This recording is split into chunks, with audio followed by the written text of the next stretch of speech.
Intellitest. Well, and that's our recruiter, so I should have popped that up earlier. Yeah, the topic tonight is Intellitest. Matt and I have been talking quite a bit for a while about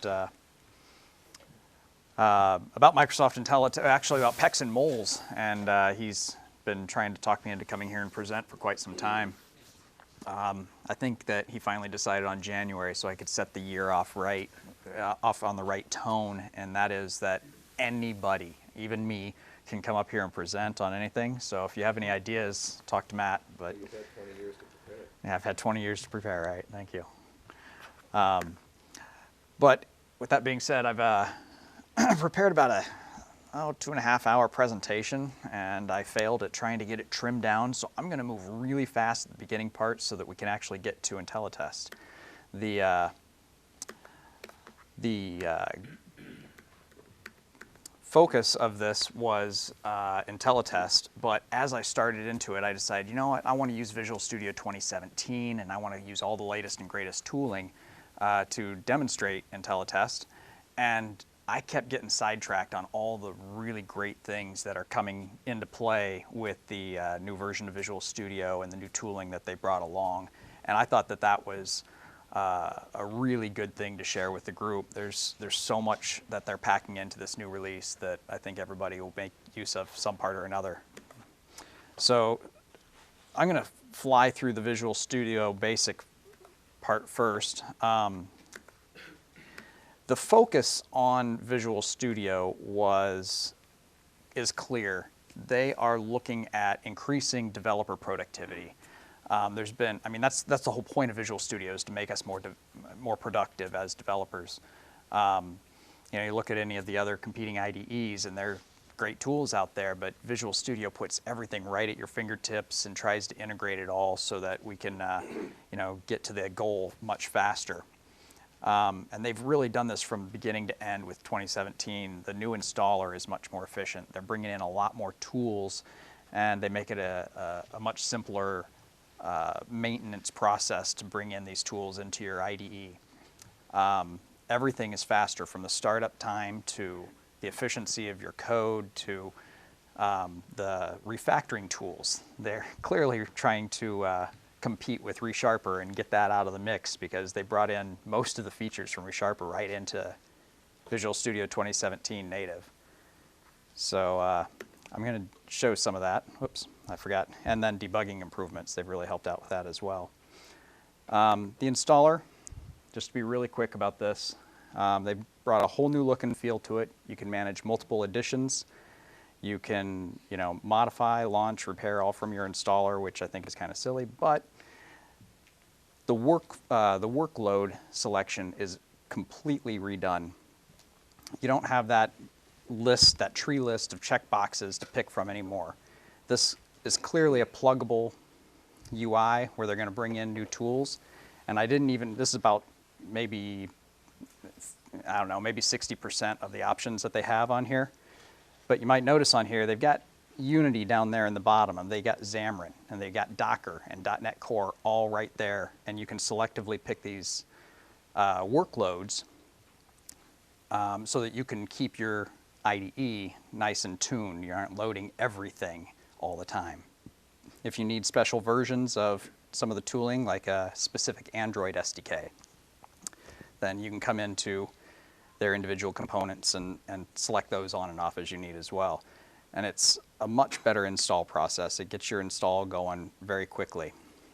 So starting up Visual Studio, they've focused in on some performance there. The project I'm currently working on has about 35 projects and takes several minutes to load.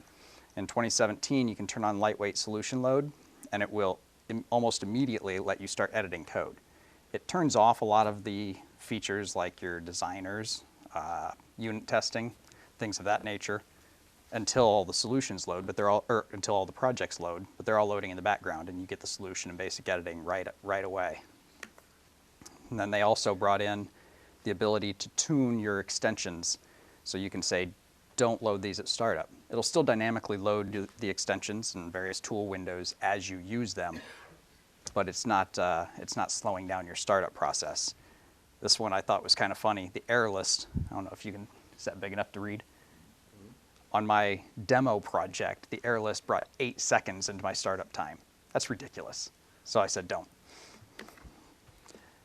So once you're in, this is where the fun stuff started distracting me from the actual topic here. They brought in a lot of really great new tools.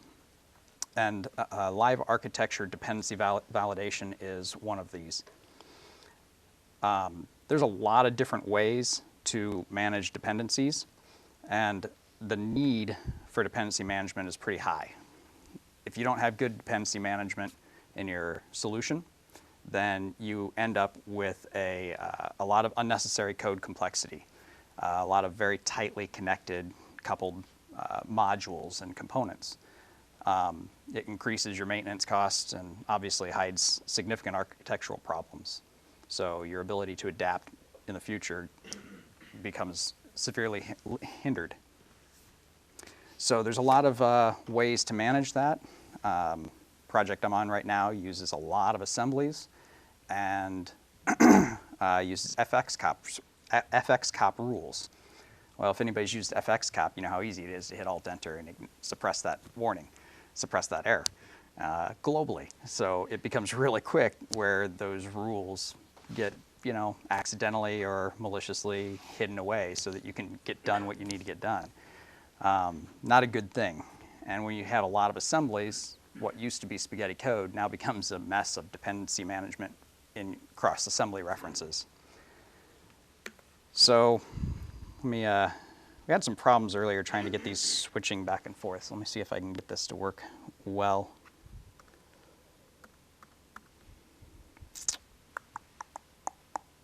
That works. Well, then my notes are gone. That's not going to work very well. Let me try again. I might just have to move the card over, standby ravine.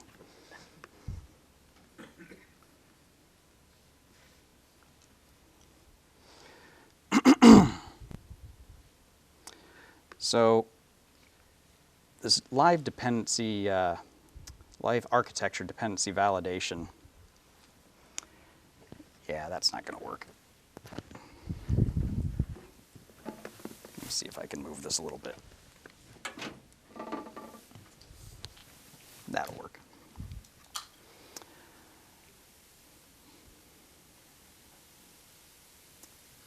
No. I suppose when I practice looking at the second monitor right next to my main monitor, that's probably not the best idea. All right, I'll just do this. There are several pieces in this architecture dependency validation that come into play. First of all, there is a see, I got a Connect recently, and I haven't run Visual Studio since I installed the Connect, so there we go. So it has this architecture menu, which it had before, but before it was simply a diagram. And now you can create a new dependency validation diagram, which is pretty much the same as what it did before, but before it didn't have all the same features. This looks pretty familiar if anybody's played with the architecture tools in 2015 and earlier. Gives you just a simple visual representation of the various components in your application. If you go and look at the Layer Explorer here, you'll notice that it has a lot of different categories for the different controls that are on the page. It has assembly, namespace, enum, interface. I could have classes in here, could have functions in here, and you drag those from your Solution Explorer or your class navigation, and after you get them on your diagram, you can come over here and create dependencies by, simply making a little pointer to where you want it to go, which is all fine and good, doesn't really help us a whole lot. It's a pretty picture. But if you go into your code and You have that in place in your solution. Then as soon as you start typing, you can come in here, and I have a rule that I just created that allows me to say new circle, allows me to access the the business logic layer directly from the application layer. And that's not what I really wanted here. I wanted to ban that, but when I drew this diagram dependency, it allows that. So if you don't have that in the picture, then typing that line of code will, as you're coding, will throw an error in your error list saying method run should not directly reference circle. And it is a build error, so it won't allow you to build it. The benefits of doing this are that you don't have to create a lot of assemblies to separate things out. You don't have to have fxcop rules, which you can disable in code or in a global suppressions file in your solution. You can have your dependency diagram be something that's locked down to where developers can't change it or commit it to your source control. And it gives you an automatic way of doing architectural validation as the developer codes. Give them immediate warning, immediate feedback so that they can fix the process, and gives you a little bit of control over who can change that. So I thought that was a really great feature that they brought in. Is this feature available in all editions of Visual Studio, or it's limited to Enterprise? Okay, Intellitest I know is Enterprise, and I thought about it today and I forgot to look up what these are all in. I'm going to guess that it's an Enterprise edition. As Matt said earlier, I'm also a Sogeti employee, and one of the benefits of being a Sogeti employee is that we have MSDN licenses, full Enterprise edition, and so we have access to all these, and I honestly have lost track of what's what. At work I have Enterprise, but with home I was playing with the Community Edition. Yeah. And I don't know if I've seen that. Yeah, Community Edition doesn't have much of anything, so I would be... It's equivalent to Pro. Is it equivalent to Pro now? Can you do plugins in Yeah. Community? It's not It's Express. much more than Yeah. Express. Okay. Yeah, Express Okay. was the old version. The Community Edition is Pro with a different license. Okay. Well, so I really have no idea. Certainly not Express, but maybe Community. I would bet it's just an Enterprise level, if I had to guess. So another feature they added, which I would be surprised if this is Enterprise, is live unit testing. Live unit testing is currently not ready for primetime use. It is a direct challenger to ReSharper's test runner, but as you use more testing, this becomes valuable if it will be stable in the actual final release of 2017. But if you go up to test, they have a live unit testing option, which you can start, pause, and so forth, and it will decorate your source over here on the left with some tick marks showing you what has or has not been covered. This is saying that it's not covered in the test. If I go into, say, this mathematics class, it shows that I do have tests covering this, and now it just went away. As I said, this version is quite buggy. Show it real quick anyway. If I go into the code that covers these,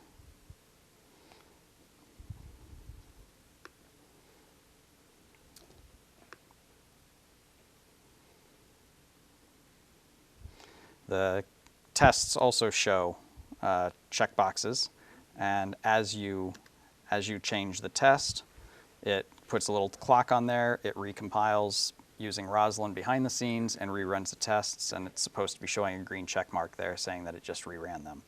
It will also do the same as you're changing code over here. Doesn't matter how trivial the code change is, it will keep track of it, and as soon as you hit save, it reruns it. So as I said, it's not ready for prime time here. It's clearly not working at all. The error window, it's not showing me the error window right now either, but it has its own live unit testing drop down in here once in a while shows up, and it's just full of errors when it does that. So something that I'm looking forward to.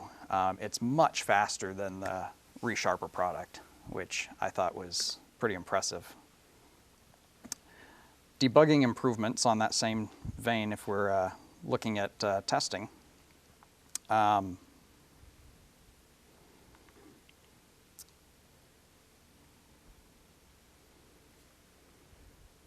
Sorry. Since I don't have two monitors, I need to check my notes here. What's that? Now we know it's Now you know it's coming? It was a secret. The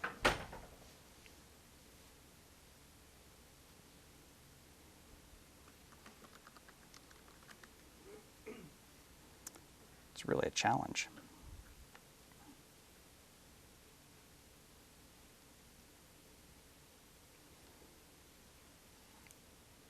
It also changed my resolution on me, so I'm pretty lost right now. Have you found that most extensions are compatible with 2017? I have not tried any extensions. I haven't even tried putting ReSharper on here. I went with a clean since it was an RC at this point.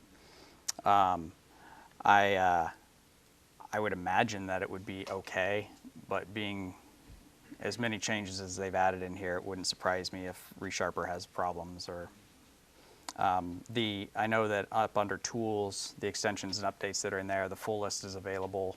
I didn't notice anything that I would have wanted missing. So I'm assuming that they're going for that backwards support like they did in 15. I'm going to duplicate this.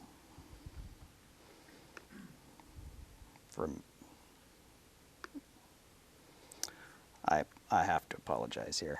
Do you have any issues with the tools inside this version of 2017? Other than the live unit or the live unit testing, I haven't. It's been this RC has been really stable and really fast. So. Because I was trying to use Xamarin on the previous build. Oh. With the F#, and if you use just a Xamarin, it's okay. But if F#, you need to install F# on your own, the one that's used by Xamarin. I did not try F# at all. I did try Xamarin, and I got a basic app running, but it was clear that there was still some glitchiness in there. There are several tools that they have marked under workloads as still preview. Xamarin is one of those.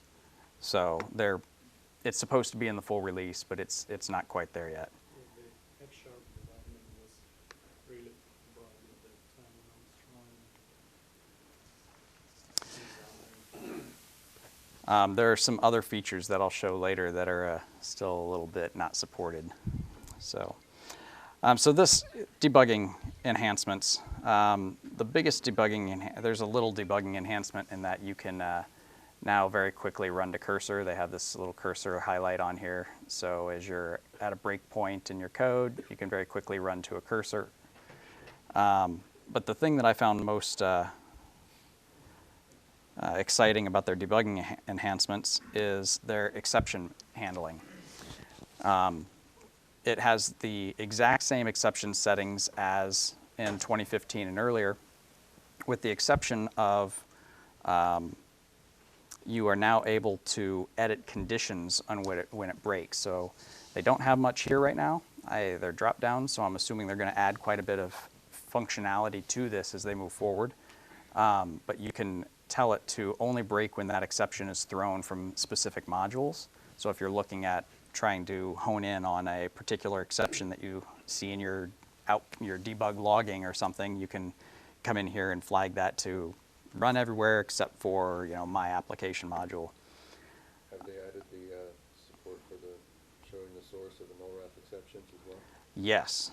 So the really cool aspect of their new exception handler, there's a couple of them, is this line right here where it's talking about an invalid exception was thrown. Well, all of your inner exceptions are listed right here so that you can step through it and see exactly. In my case, it's very contrived, but I threw aggregate and caught it and rethrew it with a new parent exception, and it shows the full stack right there, so you don't have to go into Quick Watch or do any, gymnastics to see what the path was to get there. If you do need more information, it used to be that you had to click View Details in the little pop-up, and it gave you that one shot to look at it, and that was it. Well, in here, they have a $exception macro of some sort, and you can add that $exception, and it will show you any of your exception details in your watch window, in your locals window, in your quick watch window. You can use $exception just like you would any local variable. And When you broke in on an exception, is that when that becomes available? right, yeah. So the last thrown exception. Did you happen to test it with entity validation exceptions to see if you can actually do it? I did not dig into the entity validation exceptions. Love those things. So yeah, I thought that was a really excellent add. It saves a lot of manual digging that you have to do to get through.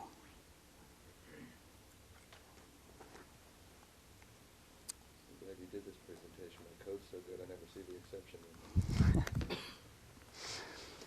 So Nuget 4.0, so the live architecture dependency really excited me, but one of my biggest frustrations with 2015 is Nuget. You have to have Nuget. I mean, you have to have some sort of package management, and package management, there's so much going on in the environment right now that it's just a nightmare to keep all of your packages up to date, limit the version that you can upgrade to, and Nuget is so slow.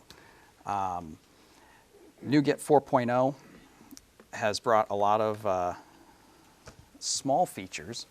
The one thing that I'm got mixed feelings on is it's no longer available through Nuget like it was before. You did Nuget to update Nuget. Now it is only going to be updated with the Visual Studio updates. So your quarterly releases or whatever it is that they're doing right now, that's where the Nuget upgrades are going to come from. Have they said how that'll work in a build environment that needs to resolve packages? It is a native part of Visual Studio. It's built into the Visual Studio core, so it's not a separate component anymore. It'll be Versions of TFS. it'll be part of future versions of TFS. So Nuget 4 supports .NET Core, UWP, all the different flavors of .NET Framework. That's also a theme that they have done with this release. All of the tooling is trying to bring all of the different dispersed pieces together. Lots of performance improvements. They had I haven't tried it on anything bigger than the sample I have here tonight, but they had a scenario that they were advertising saying that they had 25 projects with a bunch of dependencies each, and it was taking over 10 minutes in 2015. And they said it takes a couple of seconds in 2017. From what I've seen, I kind of believe it. But the thing I think is most beneficial here is the allowed versions attribute. And I will show that quick.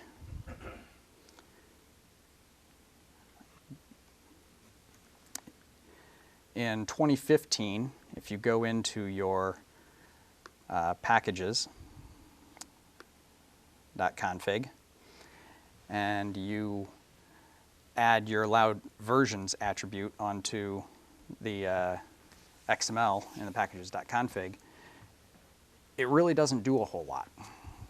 It will throw an error when you actually do the upgrade, but it doesn't help you prevent that if you're insistent upon it. In 2017, nice. You said you didn't need Wi-Fi. You know what? That's what I need. How do we get on Wi-Fi here? Open. Usually they have the password somewhere. Can you wait for the guest one? Oh, the guest one's open.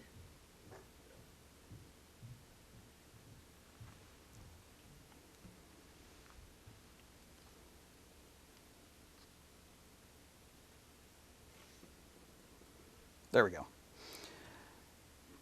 So if I go into Nuget and I look at my installed packages, and I'm just looking at the unit test project here, it tells me that I've got all of these guys installed.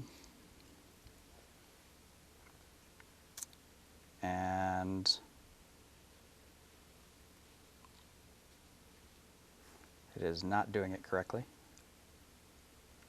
because there are upgrades for these.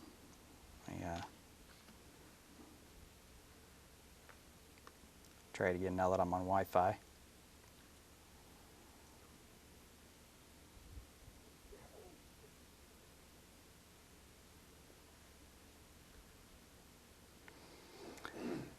All right, demo fail. What 2017 would, what I was trying to show you here is the installed packages would have a blue up arrow on these two guys because there are new packages out there that for some reason I'm not able to see. No. Are they part of the preview, the included preview? Thank you. That is exactly what's going on here. All right. So there are new packages for these two that it says are options for upgrade. And then it has the upgrades of 2, and it tells me that these 2 packages are over here as well. So in 2015, if I were to have said, you know what, I know that there are issues with some of the newer packages of test adapter and test framework, you can drop in allowed versions. And this is saying anything from anything here. You can take any low version up to but not including 1.1.7. And for test framework, you can say I want any version up to and including 1.06 preview.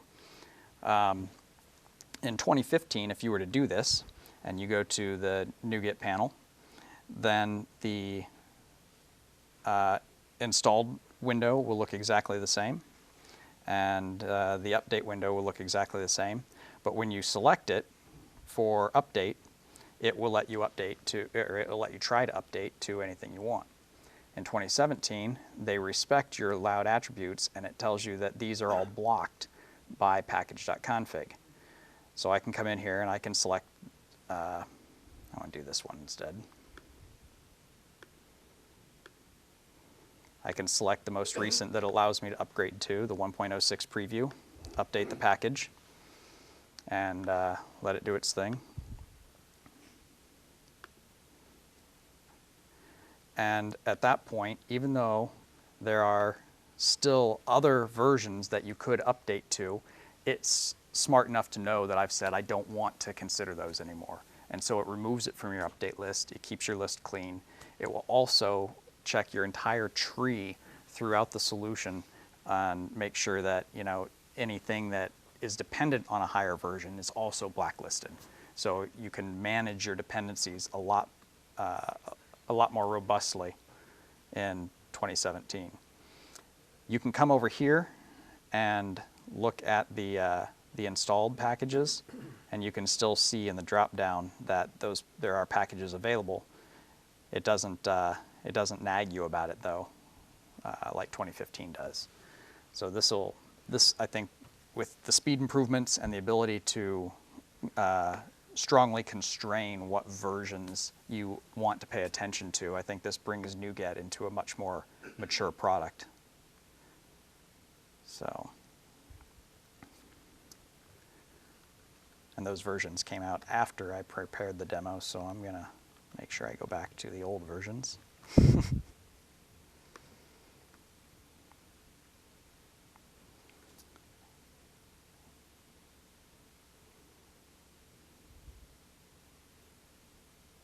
I do that right? I didn't do that right. You changed the package config, Yep. so now it thinks it has an older version installed. Yep, that's all right.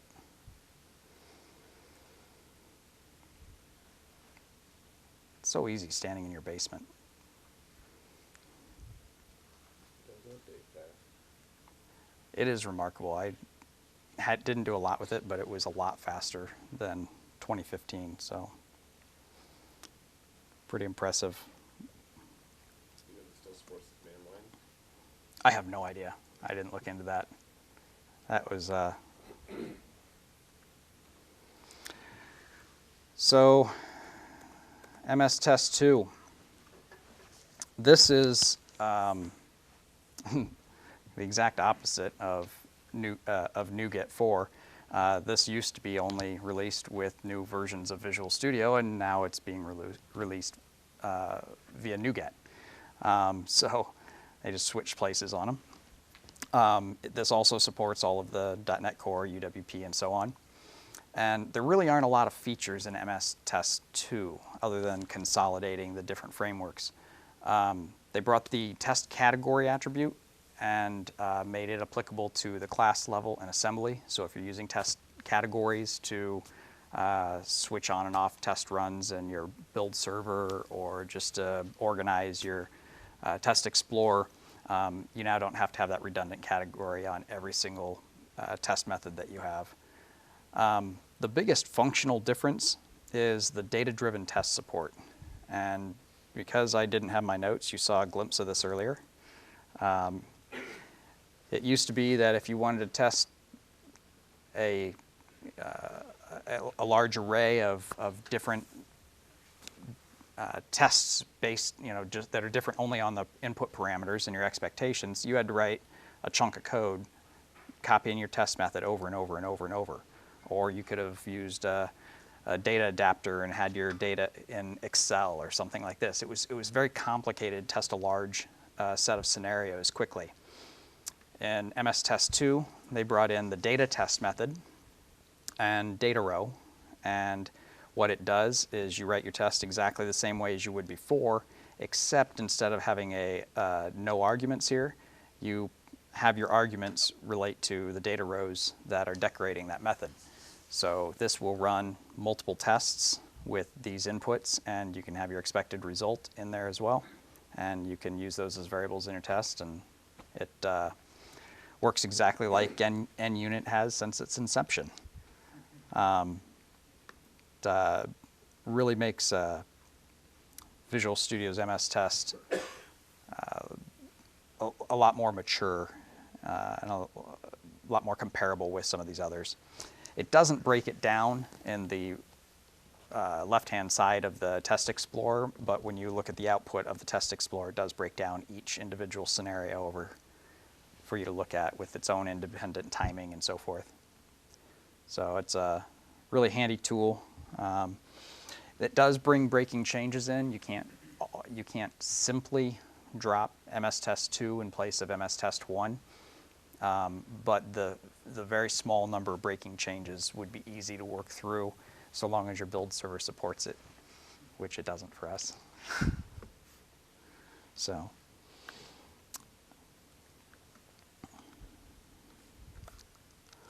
And this is what really distracted me.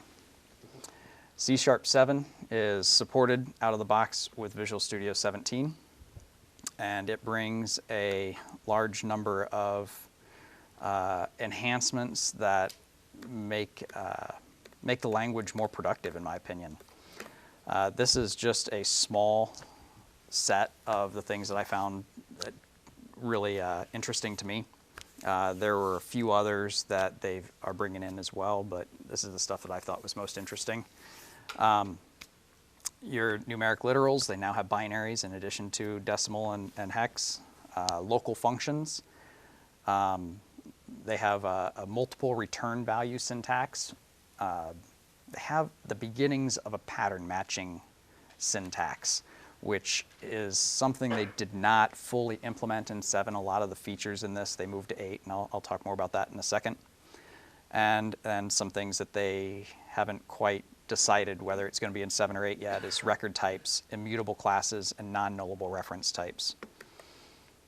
So the binary literals and numeric separators, they allow you to specify numeric values in binary format. Currently, you just have the decimal and hex, and they now brought in 0b, just like the 0x, and you can specify your binary in such a way. Obviously, with binary, you're going to have very large numbers pretty commonly. So they brought in the numeric separators. So instead of a comma on your decimals, or having spaces to separate the different octets or whatever it is that you want, you can use an underscore to denote the different groupings in your literals. The place that I found this most useful is Here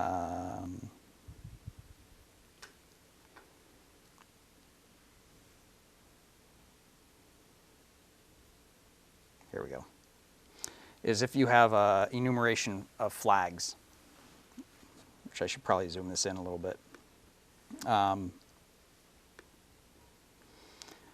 It's really common to have flag enumerations, and every time I do them, I use hexadecimal because that's the easiest way we had. But here you can get a nice visual alignment of all of your binary flags. I mean, that's what the flags are in the first place, and your aggregations can, you know, visually line up, and you can see really quick and easy what that relates to.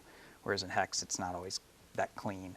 So I thought that was nice to have, not really that useful. You can mix them up on in here, and you can, you know, you don't have to spell out all the digits. You can spell it out just like you would in decimal or hex. So, pretty simple, but I thought that was kind of nice. Local functions. When I first saw this, I really questioned the value of it. We already have lambda expressions. We have, you know, functions and actions that we can use that serve most of the need here. But lambda expressions don't have the capability of doing generics, reference parameters, output parameters, and things of that nature. So they brought in local functions to address that need. And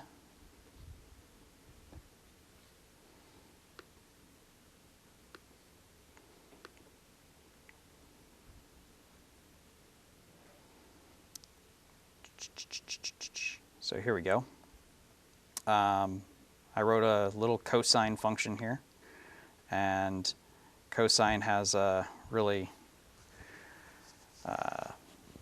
not simple, but a really straightforward formula where you take a power divided by a factorial, and then you add and subtract it from each other as you do a nice big summation. And I wrote that inside my cosine function. I defined a power function. I didn't use any of the generics or output parameters or anything like that, but you can have your params, you know, you can have that kind of thing going on if you wanted to, which you can't do in lambda expressions. It works exactly as you would expect. These aren't visible. These aren't scoped outside of the method. You can only use it within the method, so it keeps it nice and clean. The compiler is still a little bit buggy.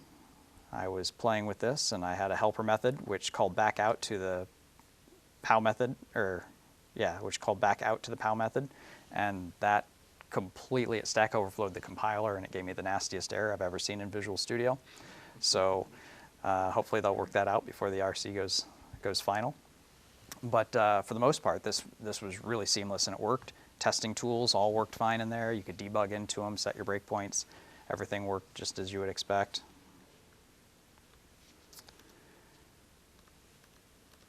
And this is probably Matt's favorite feature. I love tuples. I use tuples all over the place, and it makes most of my coworkers' hair stand on end. There's a I used one once just to make him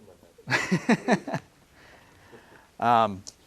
you know, it's a lot of time that you need multiple results out of a particular piece of functionality. And obviously there's several different things that we could do. We can have output parameters, reference parameters again. You can use tuple types, which is the tool I grabbed for because it's so quick and easy just to return a tuple, and you have a self-describing return value right there. You can go and define your own class or structure outside of the class and method that you're working on, and then use that. They all have their pros and cons. You know, your output parameters and that kind of thing is very verbose. It's kind of clunky syntax, doesn't read very pretty, and it hides some output parameters on the left and some output parameters over in your signature on the right, and it's just not something that's easily skimmable to me. Tuple types, you don't have any naming of your tuple arguments, so you've got everything is .item1, .item2, .item73, whatever it is that you run into. And then your class structure, obviously you have a lot of extra boilerplate code just to return some named values. All of them just aren't very efficient. In C#7, you can define your return type to be a very simple structure and name and type your individual values that you're returning back from there. So instead of it being a tuple of type double comma double, you just say it's a double sine and double cosine. And your return value, you simply return the values that you want in order, parentheses around them. And that's pretty straightforward. There are two different ways of using those results. You can use it just like you would a tuple, where the object being returned has the values on it. So you're treating it like a class or a structure. Or you can do what they call deconstruction, where you use that same syntax that you had for the return type in your variable assignment when you're assigning the return value, and it will deconstruct that multiple return value into its component parts, which you can then use independently afterward.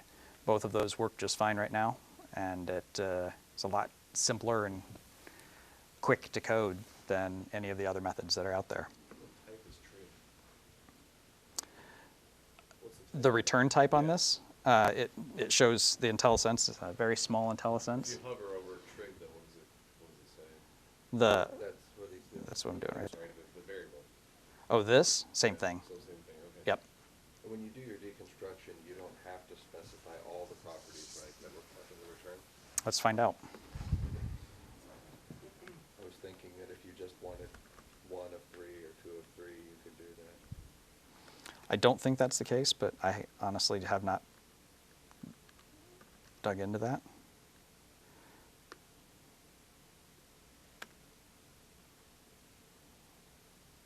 Nope. Probably need to use a proper tag if the items in the tuple. Doesn't seem to like that. Well, it looks like it's matching within order, so if you didn't have the same number, it wouldn't know if you Yeah, had it the wouldn't first know one or which the one. second one. Yeah, I didn't see any reference to that in the documentation that I went through on this. I would imagine that it probably does not allow that, in the same reason that it doesn't allow you to change your tuple signature on the return type. Can there be different data types for the return? I'm sorry, what? Can there be different data types for the return? You mean like sine being an int and cosine being a double? Yeah, absolutely. Yep, you can type those. Yeah, I just said var here and the deconstruction, but on the declaration up here, you have to explicitly type them, and you can use whatever you want for those. Obviously, you have to type your return here correctly as well then, but that was completely legal.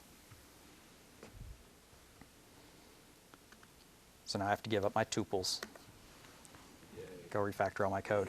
The one issue, and I don't know if this is something they're going to fix or if it's something that they see as just part of the multiple return values feature, but the first time I used it, I got this nasty error. It says you cannot define a class or member that utilizes tuples because the compiler required type cannot be found. And thankfully, I just took that error and Googled it, and it said, "Oh, go load this assembly." But there's a Nuget package that you have to include if you want to use this feature of C#7. And the multiple return types actually are tuples. They There's are. Syntactic sugar over the top of them. Yes, absolutely. So sorry, Matt. Sorry. I think a lot of the features of 7 is just syntactic sugar. A lot of them are, yeah. But I mean, you can make that argument saying a switch is just nested ifs. No, I'm not saying Yeah. it's bad, I'm just saying. It's syntactic sugar that most of the features that I saw are trying to make more concise code. They had at one of the presentations, Microsoft had the feature by feature, Mhm. how they were improving the .NET framework, and the last two, C# is mostly syntactic sugar because the framework by itself is stable enough. That would explain why I'm still using 4.5 and not having to do any upgrades on my framework for 2017. So yeah, that makes a lot of sense. So pattern matching frustrated me because it looks so cool. They brought in some new features that they bundled into this concept that they called pattern matching. The first subpart of that is aliasing, and this is clearly syntactic sugar. If you notice down here, I have TE is Emacs, Emacs. What this is doing is it's both checking the type of the text editor, and it's also assigning text editor to be this, it's assigning text editor to the Emacs variable as the type Emacs if it does match. So it's doing two things at once, which we could always do before with 3 or 4 lines of code. And so it's really just syntactic sugar consolidating your tests, your type tests, and your casts. So you don't have to have TE is Emacs and then Emacs as, or Emacs equals TE as Emacs. You can just have it in one quick line there. And then the Emacs variable is scoped to that block of code where you can use it like any other variable. They also have advanced case switching, which leans heavily on the aliasing, but your switch statements can do things such as this down here, where it is, if the person coming in is of type student, then it assigns it to student, and you can use this here. If it's a type professor, then it puts it here. And so that is a little bit of an advanced switch construct, but the more powerful switch construct is up here, where you have students when, and then you can look at some of the properties or do more complex calculations if you need to determine whether or not it matches that switch statement. And again, syntactic sugar, but there's a lot of lines of code savings in doing these in this format. What happens if you change, like, the second case statement where it says comp sci? What if you change that to library? Yeah. Well, then you are, not a developer. Then you immediately go into management. There's a default case for, What's that? I said there's a default case. There are several features in pattern matching that they had proposed and have since said that they are not going to support in 7, but they're moving to 8. And these are the ones that I think really bring pattern matching to its full potential. They have positional pattern matching, where you can very concisely in your ifs or your switch statements say, P is person, where, and then you have your constructor arguments, where the first, whatever that first constructor argument is, John Doe. The constructor arguments were the examples that I saw, and that confused me because the constructor arguments don't always match to a property. But when I read deeper, I found that that is really not the intent. The intent was for user-defined is keywords, where you can define how the pattern matching is supposed to behave. And that's what these are really intended for. But if you go and look into this, you'll see a lot of them where it's constructor arguments, which I don't think will end up being in there in 8. Another is explicit property patterns, where you look at the properties on the object. First name is John. And then the let keyword was really interesting. The let keyword takes the result of your pattern matching and assigns it to a unmutable variable. So the old person there can't be changed because you use the let keyword. You could do that exact same line with var, and it would be an object that you can manipulate like anything else in the code. And then match is a switch, except that it's expecting you to return a value instead of execute or invoke some sort of function. So your match returns the results of your case statement over here. It would just return full name implicitly. So it's a more concise way of, getting at some switch statement, some switch result. There are several other proposed C#7 features that I don't know if they are going to make it or not. I did not find anything that talked about them in terms of when they were going to be here. Record types. If you defined a class such as this and nothing else, then it would be a class with a property x and y that were both gettable, settable. Immutable types. If you put immutable on it, then it was a class of type point that had a getter for x and y, but the setter was only through the constructor. And then non-nullable reference types, which I really wanted to see because I'm tired of null strings floating around. But they said that they pulled that from the RC, and they haven't said whether they're going to put it in 7 or 8. But the exclamation point for any reference type would make it would make null be a compile error. I'm not quite sure. I think the reason that probably got pulled is that I don't know if you can do that 100% at compile time, and I think that might be why it got pulled. But so, what time do we normally end? 7:15? 7:30. 7. Okay. You're all up for we can keep Well,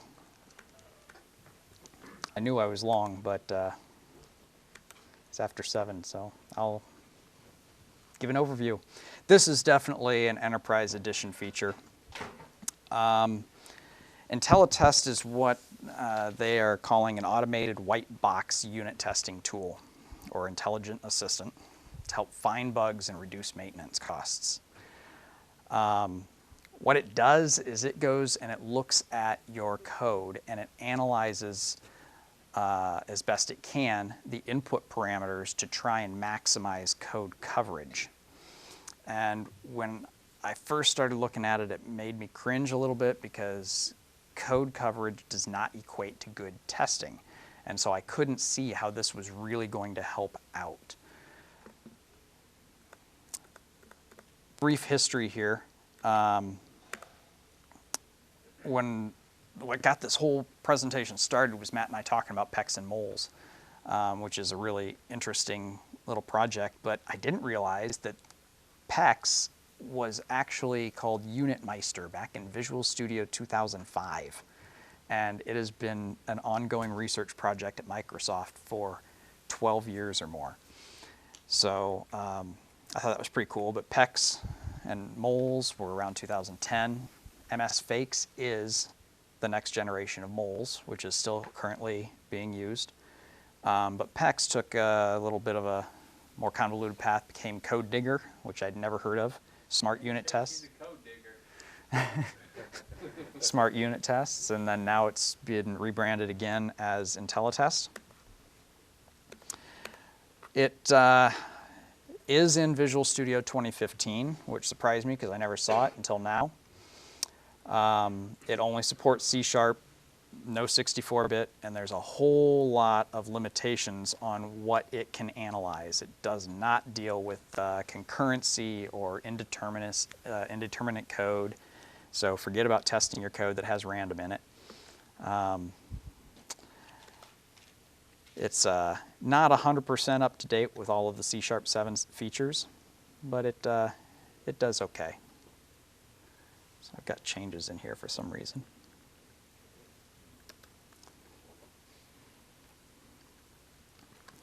Make sure I got everything up to date. All right, who made me change that signature?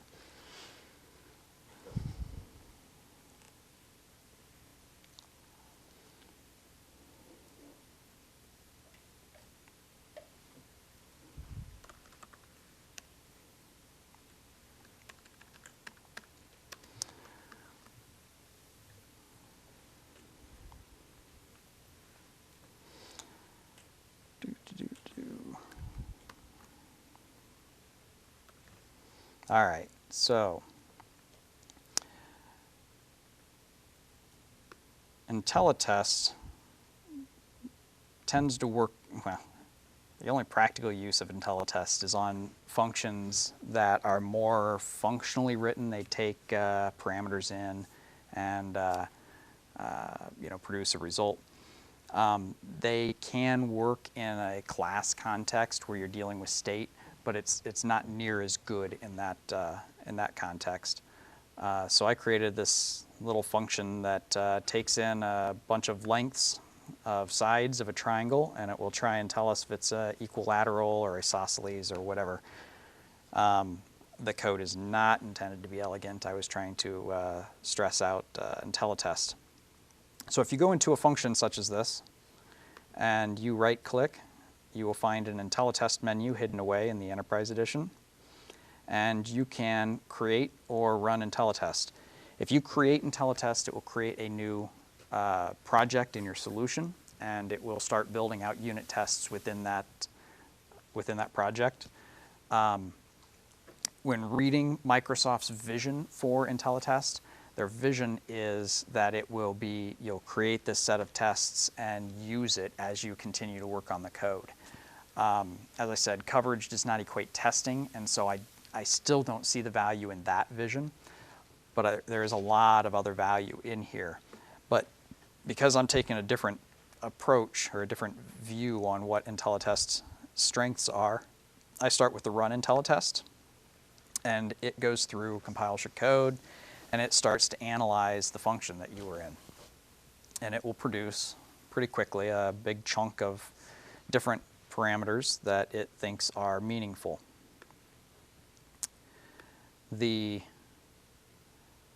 What this is showing us is the target. So it's our object that the method was in, our class that the method was in, and the parameters that it used to execute that function, and the not quite sure what that is, and the ultimate result, what it got back out. And then it obviously shows us red X's over here for the errors, the exceptions that it found. This is supposed to be a green check mark, so ignore that one. But the green check marks are when it returned a result appropriately. Any exceptions listed here. This bar here is showing you what it got in terms of code coverage. So if you were hoping to see 100% code coverage, well, that doesn't happen with even moderately complex code. It gets pretty close, and I was really impressed with how well it was able to get coverage, but it's pretty easy to build up cases that it doesn't like. So Find the next prime number function. I know. Big values in it. That's right. Well, I mean, I don't know if you saw this, but it does a pretty good job at finding big, ugly values. The thing that I think Intellitest is probably best for is if you are tasked with adding new functionality or fixing a bug in some existing code that is not well tested and you don't know anything about. This gives you a really good feel for the current state of that code. So I can look at this right now, and I can, use this as a baseline. I can create this set of tests and, use those to make sure that my changes aren't changing the existing behavior. Another aspect of it is you can use it on unknown code, and you can look for bugs. Immediately, there are 5 things on here that raise a red flag. What is this exception? Do we want it to return? Do we want it to throw an exception when we pass in null? I mean, there's an argument on both sides of that. I'm sure. What do you think, Paul? Pass in null, should it throw an exception? Yeah. Yep. Valid operation. So there we go. Okay, well, I got a null reference exception. So if this is if this is a library that we're producing for third-party consumption, you certainly don't want a null reference. You'd want an invalid operation or an null argument or something of that nature, not just a null reference. So that's probably a red flag there. Index out of range, I definitely want to have some sort of check on that and do something different. So I could go into the code and address these however I see fit, or I can, if I said, okay, let's say this index out of range is is what we want. You can go up here and you can say, allow those 3 to be like that. And now, if I were to rerun it again, it'll still get the same exception for those 3, but it's an exception that it now knows is acceptable, and it marks it as OK. So it did that by creating the unit test project that I referred to earlier in the exact same way that if I would have selected create Intellitest, and it built out this triangle test file, which has a whole boatload of, oh, my broken live unit testing still running. And it built out this file that has very little in it. It's just a starting point for the Intellitest engine. But this file also has a generated CS file that is far uglier, and it lists out each of the individual tests that it ran with the inputs in order to generate those results. So that's how it got there. So now if I wanted to take these and clean them up so that they were a little more maintainable and named more nicely for other developers and something that was more persistent, I could go and pick the tests that I thought were the cream of the crop and move them into my actual unit test project, which I think is more beneficial than keeping this thing around, this project that it created around.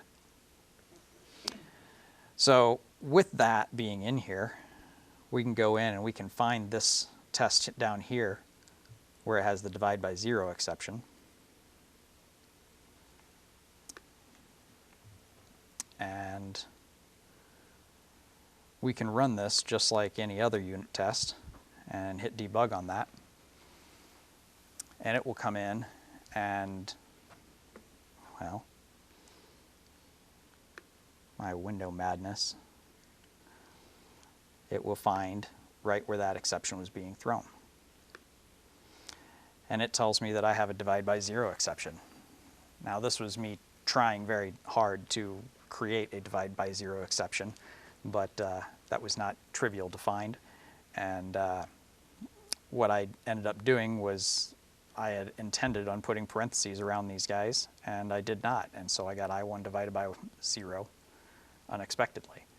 And it got that by the square root of y, where y was a variable that passed all of these other y tests up above. So it had to dig pretty deep to go and find that exception in there. But it clearly found me a scenario that was a bug in my code. So Is it learning as it goes? Like, is it coming up with a test scenario, seeing code coverage, and then doing that, or is it doing static analysis on the code before it runs a test and generating test cases before?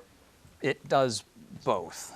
It does do static analysis. It's not just picking random numbers and injecting it in. It is looking for particular patterns in the code. But the main engine is a more iterative approach where it is going in, running it with some set of parameters, looking at the coverage, and then trying to use the combination of that plus the results from static analysis to determine how to get past that point. So it will look into that. And there's a couple of documents out there that talk about it in a little bit of depth, but there's not a lot of really rich depth on how it figures this out. I tried a lot of different scenarios, and it was really impressive how well it was able to find good coverage. So Let's say I have some unit tests on the method. Will it generate additional unit tests for that one? Or? Yes. It won't look at your unit tests when it's doing its coverage. It will just, in isolation, look at the method and try to maximize coverage on its own. That's another reason why I don't think that you should rely on it, because you're going to have your own interesting business scenarios that you care about. And you're not going to want to give up on that, and you don't need all that extra testing. So in a scenario like that, I would run Intellitest on the method, see what it came up with, and from that, if something popped out that was an interesting case or an erroneous case that I wasn't expecting, I'd probably go pull that test and into my tests and clean it up so that it was something that I would maintain over time then. But I mean, the limitation of it, of course, is it doesn't actually know your business logic to know it, like in your case, if you're calculating a right triangle correctly. Correct. You know. It has absolutely no idea what my string results mean. The scenario that I was testing here, where is it? But it had the inputs over there and then the outputs in that column. And when I was looking through it, I was popping those numbers into a calculator and seeing, is this correct, is that correct, and trying to see what the results were. My results aren't all correct, but they are. It was doing the right thing, and yeah, but it doesn't have any idea what our business rules are. So coming back, I was just gonna say, I think it's a note back to, you'll see some people will say, well, just use this to generate your tests, and I don't think it's a replacement for actual No. manual generating. No, if you're, in my opinion, if you're leaning on this to create your tests and just leave those in there running, it's going to give you a false sense of security. It raises your coverage way high, but it's not really testing anything. It's just coverage. It's a tool to help you write better tests and find edge cases. Yeah. So coming back to the scenario and the way you describe it, so let's say I have my unit test that covers some business logic in this method. I pulled out, so when I basically click on this method and tell Intellitest to generate a new test, it will use completely different project for other than my standard unit test. Yes. Yes. Okay, so basically, if I'll pull in the cases that I really think, oh, I miss those interests in to my unit testing, and then so I would be fine. It will not regenerate into that my unit testing. No, Right. it leaves your test, it builds its own project, leaves your project alone, and it keeps itself nice and isolated. Let me show you one other piece of this. There, How well does it handle complex objects? that's exactly where I was going. So one thing I didn't show earlier is there's a warnings up here at the top, and as it runs through, when you're done, you have these warnings, and there's different categories of warnings. Here's a boundary condition. It said that it tried to explore a certain path. It doesn't tell me exactly what path, but it couldn't find it within 1 second, and so it gave up. You can go and you can crank that number, and I found that it makes a big difference. Even 1 second, 2 second, you can get a lot better coverage. But I cranked that thing to 100 seconds and went and grabbed a soda and came back, and it still hadn't gotten 100% coverage on this particular method. So there's probably a nice area to play with if you're in really looking for that last bit of coverage. But to directly get at your point, the first thing it tells you almost every time is, hey, I guessed on how to create the .triangle class. So it's testing a method in the triangle class, but it just guessed it how to do that. And so it shows you over here, and it's actually in the generated file somewhere.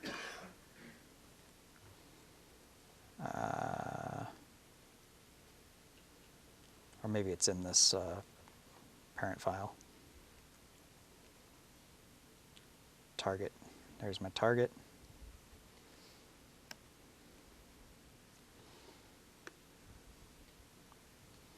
All right, I don't remember exactly where that is, but you can get at how it created the triangle class that it was using to test under, and you can tell it exactly how you want it to create that triangle class. And so if you are testing things in a more class scenario where state matters, you can go in and kind of encourage it to test it in a certain way. There's also in here, it says to do, add assertions and methods to triangle test, blah, blah, blah. You can put a whole bunch of PEX assert methods in there that will help it do the static analysis to help better figure out the parameters to go in. And so if you put a PEX assert that the lengths array is not null, then it won't even try that. It'll know that you're assuming that that's going to be true, and it will just skip that test and won't bother writing a broken test for it. Then you could limit your value ranges as well. You can limit your value ranges, and yeah, there's a lot of PEX assert methods that you can put in here that will really tune how it does its analysis. So yeah, you can use that to both integrate in with your existing testing framework. You know, if you have a mock database or something that you want to use instead of the real one, or you can put a lot of things in here. And I did a couple of tests with where there were object interactions going on, and it did a pretty good job of faking out not faking out, but creating the dependent objects that it needed to run these tests. But it was really clear they were real objects, you know. So if I were using this in a real scenario, I would be going into that triangle factory and saying, but these objects are going to be mock objects instead of concrete instances. If you double click on the test results, does it take you directly to the method by any chance? Nope, does not. But it does put it in your test explorer, which doesn't really help you much because the names are horrendous. Yeah, is there any convention for the number that it puts in? No, and if you run, like I just ran the Intellitest twice, the second time it ran through, all those numbers changed. So, Did it delete the test that it created before? Or did it yeah, create new ones? the parent class, this triangle test class, where it says to do add assertions, So it regenerates that class. this class stays the same. But The test class. the test class underneath it, where it spits out the individuals, this is regenerated every time. It's not formatted cleanly. Names are horrible. The syntax is verbose. It's what you would expect out of a code-generated file.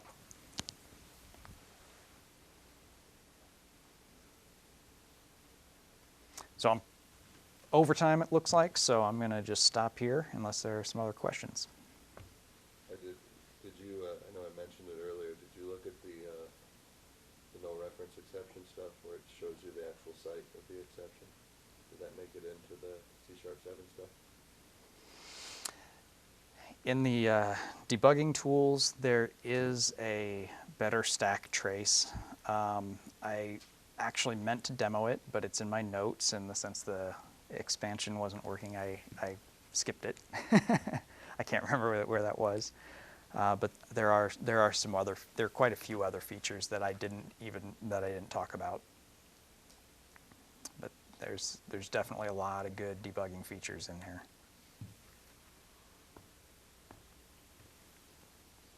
All right. Thank you.